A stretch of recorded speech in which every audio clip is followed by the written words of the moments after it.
Good morning student, welcome back to next class. बेटा next topic है हमारा corrosion और रस्टिंग, यानी जो जंग लगने की प्रोसेस है उसके बारे में बेटा हम बात करेंगे। तो एक्चुअल में आपने देखा होगा कि जो हमारे घर के डोर होते हैं, जो आयरन के डोर बने हैं, ये विंडो हैं, गेट्स हैं, this give a very old and worn out look to the iron articles. यानी जब ये बहुत पुराने हो जाते हैं बेटा, आपने देखा होगा कि एक ब्राउनिश कलर का इनके ऊपर जो आयरन के ऊपर एक लेयर बन जाती है। This is called the rust. हम इसे बेटा रस्ट बोलते हैं। रस्ट और corrosion is the process in which the decolourised layer is formed on the metal like iron due to the action of the air and moisture. यानी बेटा जो iron होता है और भी बहुत सारे हमारे एलिमेंट्स होते हैं जिनके ऊपर जो कोरोजन यानी जो जंग लगने की प्रोसेस होती है। तो एक्चुअल में बेटा जो आयरन है वो एयर एंड मॉइस्चर की प्रेजेंस में इसके ऊपर एक ब्राउनिश कलर की लेयर बन जाती है जिसको हम रस्ट बोलते हैं बेटा। ठीक, नेक्स्ट बेटा अगर हम बात करें कि कोरोजन और rusting can be define as the waning of the metal due to the, यानी एक तरह से हम बोल सकते हैं कि ईटिंग बाय द मॉइस्चर। जो आपका मॉइस्चर है वो जो आयरन है उसको ईट कर लेता है, यानी खा लेता है। Rusting is a slow chemical process. बेटा ये केमिकल प्रोसेस का ही एग्जांपल है, क्योंकि आपने देखा होगा जो हमारा ओरिजिनल आयरन होता है यानी लोहा होता है, और रस्ट लगा हुआ जो लोहा होता है, उन दोनों में बहुत ज़्यादा डिफरेंस होता है। और जो रस्टिंग वाला आपका आयरन आर्टिकल्स होते हैं वो फर्दर अपनी जो पुरानी ओरिजिनल पोजीशन उसमें कन्वर्ट नहीं हो सकते, तो new substance are form. This process called बेटा रस्टिंग हम इसे बोलते हैं। Iron is the most common metal which is corroded, यानी लोहे के ऊपर बहुत ज़्यादा जंग लगने की जो प्रोसेस है ये बहुत कॉमन एक एग्जाम्पल हम इसे ले सकते हैं। बेटा कैसे रिएक्शन होती है वो देखेंगे हम। सबसे पहले जो आपका आयरन होता है, नेक्स्ट एयर यानी O2, देन मॉइस्चर वाटर। तो आयरन जो है वो एयर एंड मॉइस्चर की प्रेजेंस में एक फॉर्मूला है बेटा आयरन ऑक्साइड का Fe2O3। बेटा फॉर्मूला कैसे फॉर्म होता है, Fe की वैलेंसी 3 एंड O की वैलेंसी 2, यानी Fe2O3 and then moisture is 2। तो इस रिएक्शन में हमने देखा कि जो आयरन है बेटा उसके ऊपर एक रस्ट बन जाता है, और रस्ट का फॉर्मूला यानी जो जंग होता है उसका फॉर्मूला आयरन ऑक्साइड होता है। नेक्स्ट बेटा जो रस्टिंग की जो प्रोसेस है, अगर हम इसे नॉर्मली एक एक्टिविटी में यहाँ दिखाया गया है कि एक ऑयल ले लें या आप हॉट वाटर ले लें, सोडा लेमन वाटर ले लें या टैप वाटर ले लें, तो किस में कलर चेंज होगा। तो बेटा एक्चुअली क्या है, जो नेसेसरी कंडीशंस है यानी जो रस्टिंग की नेसेसरी कंडीशन है एयर और मॉइस्चर होना ज़रूरी है, यानी एयर और मॉइस्चर के बिना रस्टिंग की प्रोसेस कंप्लीट नहीं होती। नेक्स्ट बात करें बेटा प्रिवेंटिंग, यानी अगर हमारी किसी भी चीज़ को हमें जो आपका रस्ट है उसे प्रिवेंट करना है तो हमें क्या करना चाहिए। फर्स्ट बेटा इसमें पेंटिंग, यानी जो लेयर ऑफ पेंट, यानी आपके जो आयरन आर्टिकल्स हैं बेटा उसके ऊपर हम एक पेंट से एक लेयर बना देते हैं, जिससे क्या होगा बेटा वो जो मॉइस्चर और एयर है वो डायरेक्ट जो आपके आर्टिकल्स है उसके कांटेक्ट में ना आ सके, और आपका जो आर्टिकल है वो बेटा सेफ रह सके।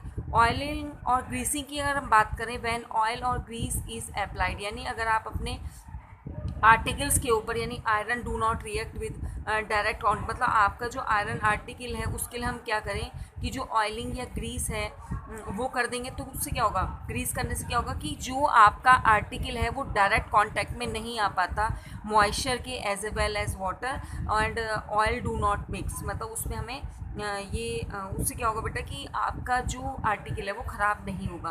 वेरी मोस्ट इंपॉर्टेंट प्रोसेस है बेटा galvanisation.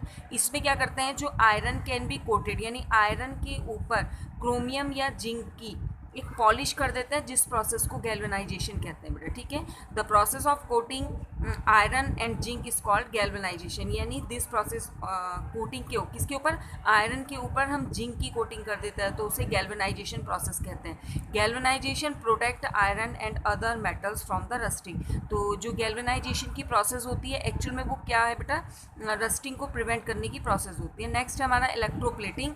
This is the process of coating iron object with shining metal like chromium या क्रोमियम इलेक्ट्रिकली। तो इलेक्ट्रोप्लेटिंग की भी प्रोसेस से हम रस्टिंग की प्रोसेस को बेटा रोक सकते हैं। नेक्स्ट टॉपिक है बेटा एलॉइंग। एलॉइंग क्या होता है, एक्चुअल में क्या है बेटा, हम जो मेटल्स होते हैं उनको मिक्स कर देते हैं, यानी फॉर एग्जांपल स्टेनलेस स्टील लें तो stainless steel is an alloys of iron निकल और क्रोमियम का मिक्सचर होता है, यानी स्टील पे बेटा कोटिंग मतलब जो आपका स्टील है वो मिक्सचर होता है किसका, आयरन का, निकल का, क्रोमियम का, जिससे उसके ऊपर रस्टिंग की प्रोसेस नहीं हो पाती है। ठीक, नेक्स्ट बात बेटा क्रिस्टलाइजेशन। क्रिस्टलाइजेशन का मतलब क्या है, एक्चुअल में एक प्रोसेस होती है जिसके हम क्रिस्टल बना सकते हैं। जैसे यहाँ पे देखिए एक सॉल्यूशन है, कॉपर सल्फेट का पाउडर है, इसमें डाइल्यूट सल्फ्यूरिक एसिड ऐड किया गया है और डायरेक्टली हम इसको स्टीयरिंग करें तो स्टीयरिंग करने के बाद लास्ट में हम इसको फिल्टर कर लेते हैं तो बेटा क्रिस्टल लाइक प्रोसेस बन जाती है और वो क्रिस्टल लाइक प्रोसेस को हम क्रिस्टलाइजेशन कहते हैं।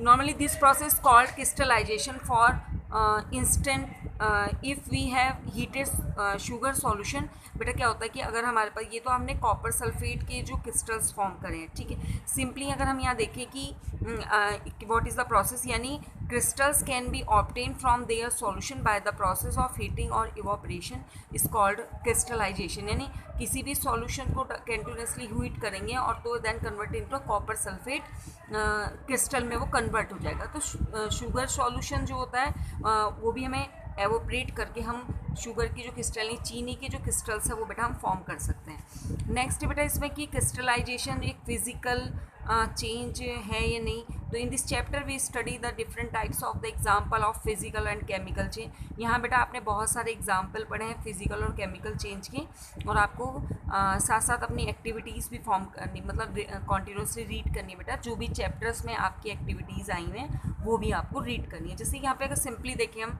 To make crystals of copper sulphate, यानी copper sulphate the formula is CuSO4 बेटा, ठीक है। हम इसके क्रिस्टल्स कैसे फॉर्म करेंगे, तो उसमें हमें क्या लेना है, डिस्टिल यानी प्योर वाटर लेना है, डाइल्यूट सल्फ्यूरिक एसिड लेनी है, कॉपर सल्फेट पाउडर लेना है, बीकर एंड बर्नर और स्टेयर, मतलब ये रॉड होती है बेटा ग्लास वाली, वो लेनी है आपको। तो उसके लिए क्या करना पड़ेगा बेटा, take 50 ml of distil water in a beaker, आपको एक बीकर में 50 ml डिस्टिल वाटर लेना है, add 2 drop of sulphuric acid, इसके अंदर हम थोड़ा सा सल्फ्यूरिक एसिड ऐड करेंगे। Heat this solution over a Bunsen burner, बेटा ये बर्नर होता है जिसके ऊपर हम गॉस वायर होती है, एक इस टाइप का स्टैंड होता है, उसके ऊपर रख के उसको हीट करते हैं। Add copper sulphate powder to it, इसके अंदर कॉन्टीन्यूसली हम कॉपर सल्फेट के पाउडर को ऐड करते हैं और कॉन्टीन्यूसली उसको स्टेयर करते हैं, स्टेयर मतलब घुमाते हैं। And keep on adding copper sulphate powder till no more of it can be dissolve, यानी इतना डालिए कि बेटा घुलना बंद हो जाए। आप इतना कॉन्टीन्यूसली डालते रहिए और ऐड करने के बाद मतलब जब वो घुलना बंद हो जाए तो आप रुक जाएं। Then now filter the solution, आप सॉल्यूशन को फिल्टर कर लेंगे, लीव इसको छोड़ देंगे बेटा 12 to 18 hour, then form the copper sulphate crystal. बेटा ब्राउन, ये देखिए ब्लूइश कलर के क्रिस्टल फॉर्म हो जाते हैं, बहुत ही प्यारा कलर होता है इनका, जैसे यहाँ पे दिख रहा है बहुत प्यारा कलर होता है। तो कॉपर सल्फेट पाउडर से form the copper sulphate crystals की हमने बात करी, ठीक। नेक्स्ट अगर हम बात करें बेटा आपकी एक्सरसाइज की, तो नेक्स्ट वीडियो में हम आपको एक्सरसाइज सेंड करेंगे। इससे पहले बेटा आपको ये चैप्टर है जिसमें हमने फिजिकल एंड केमिकल चेंज की पूरी स्टडी करी है, तो आपको ये रीड करना है what is the physical and chemical change. Okay, thank you very much बेटा।